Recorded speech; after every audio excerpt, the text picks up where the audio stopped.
I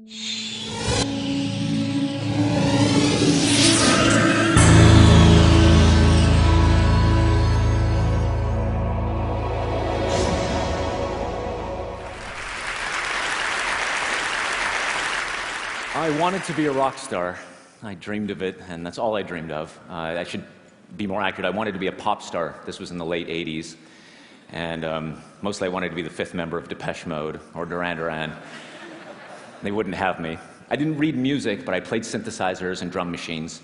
And I grew up in this little farming town in northern Nevada, and I was certain that's what my life would be. And when I went to college at the University of Nevada, Las Vegas, when I was 18, I was stunned to find that there was not Pop Star 101 or even a degree program for that interest. And the choir conductor there knew that I sang and invited me to come and join the choir. And I said, yes, I would love to do that, sounds great. And I left the room and said, no way. The choir people in my high school were pretty geeky, and there was no way I was going to have anything to do with those people. And about a week later, a friend of mine came and said, listen, you've got to join choir. At the end of the semester, we're taking a trip to Mexico, all expenses paid, and the soprano section is just full of hot girls.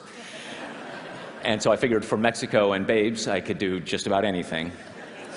And I went to my first day in choir, and I sat down with the basses and sort of looked over my shoulder here to see what they were doing.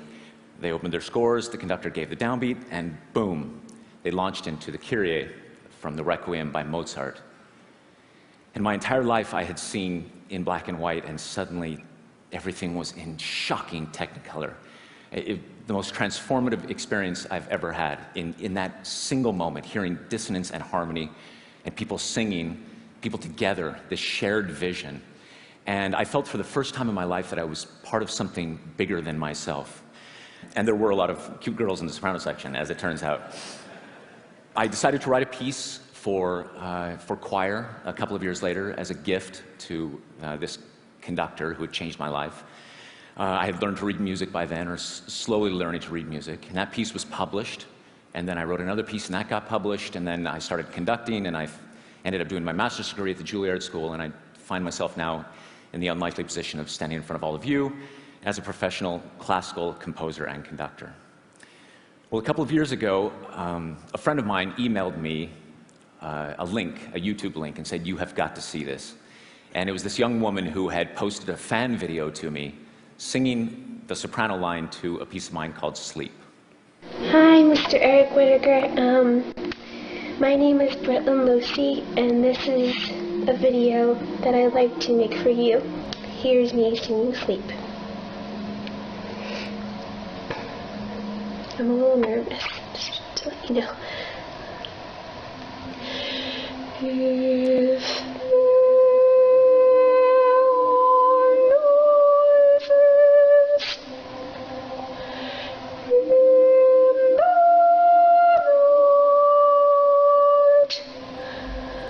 was thunderstruck. Britland was so innocent and so sweet, and her voice was so pure. And I even loved seeing, behind her, I could see the little teddy bear sitting on the piano behind her in her room. Such an intimate video. And I had this idea, if I could get 50 people to all do this same thing, sing their part, soprano, alto, tenor, and bass, wherever they were in the world, post their videos to YouTube, we could cut it all together and create a virtual choir. So I wrote on my blog, OMG, OMG. I actually wrote OMG, hopefully for the last time in public ever. And I sent out this call to singers, and I made free the download of the music to a piece that I'd written in the year 2000 called Lux Aurumque, which means light and gold. And lo and behold, people started uploading their videos. Now, I should say before that, what I did is I posted a conductor track of myself conducting. And it's in complete silence when I filmed it, because I was only hearing the music in my head, imagining the choir that would one day come to be. Afterwards, I played a piano track underneath so that the singers would have something to listen to. And then as the videos started to come in,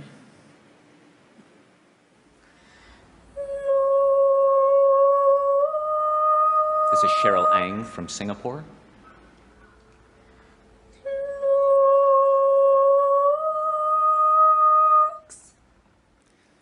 This is Evangelina Etienne.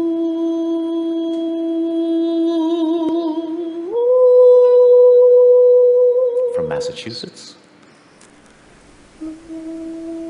Stephen Hansen from Sweden. This is Jamal Walker from Dallas, Texas.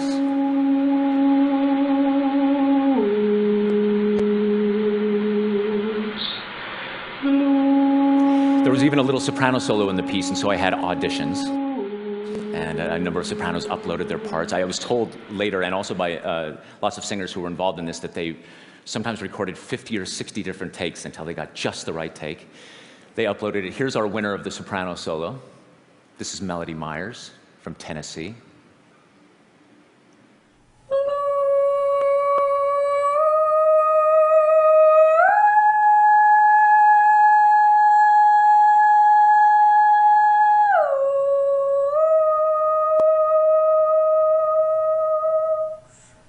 I love the little smile she does right up at the top of the note, like, yeah, no problem, everything's fine. And from the crowd emerged this young man, Scott Haynes, and he said, listen, this is the project I've been looking for my whole life. I'd like to be the person to edit this all together. I said, thank you, Scott. I'm so glad that you found me. And Scott aggregated all of the videos. He scrubbed the audio. He made sure that everything lined up. And then we posted this video to YouTube about 1.5 years ago. This is Lux Arumque, sung by the Virtual Choir.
I'll stop it there in the interest of time.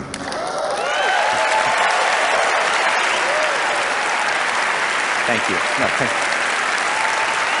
Thank you.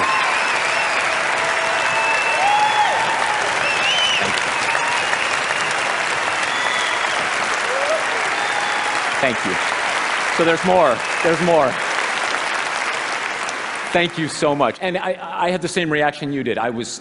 I actually was moved to tears when I first saw it. I just couldn't believe how the poetry of all of it. These souls all on their own desert islands, sort of sending electronic messages in bottles to each other. We just closed submissions January 10th, and our final tally was 2,051 videos from 58 different countries. Thank you. From Malta, Madagascar, Thailand, Vietnam, Jordan, Egypt, Israel, as far north as Alaska and as far south as New Zealand. And we also put a page on Facebook for the singers to upload their testimonials, what it was like for them, their experience singing it. And I've just chosen a few of them here. My sister and I used to sing in choirs together constantly. Now she's an airman in the Air Force, constantly traveling. It's so wonderful to sing together again. I love the idea that she's singing with her sister. Aside from the beautiful music, it's great just to know I'm part of a worldwide community of people I never met before, but who are connected anyway. And my personal favorite, when I told my husband that I was going to be a part of this, he told me that I did not have the voice for it. Yeah, I'm sure a lot of you have heard that too. Me too. It hurt so much, and I shed some tears, but something inside of me wanted to do this despite his words. Is a dream come true to be part of this choir, as I've never been part of one. When I placed a marker on the Google Earth map, I had to go with the nearest city, which is about 400 miles away from where I live. As I am in the great Alaskan bush, satellite is my connection to the world. So two things struck me deeply about this. The first is that human beings will go to any lengths necessary to find and connect with each other. It doesn't matter the technology. And the second is that people seem to be experiencing an actual connection. It wasn't a virtual choir that there are people now online, they're friends, they've never met, but I know myself too, I feel this virtual esprit de corps, if you will, with all of them. I feel a closeness to this choir, almost like a family.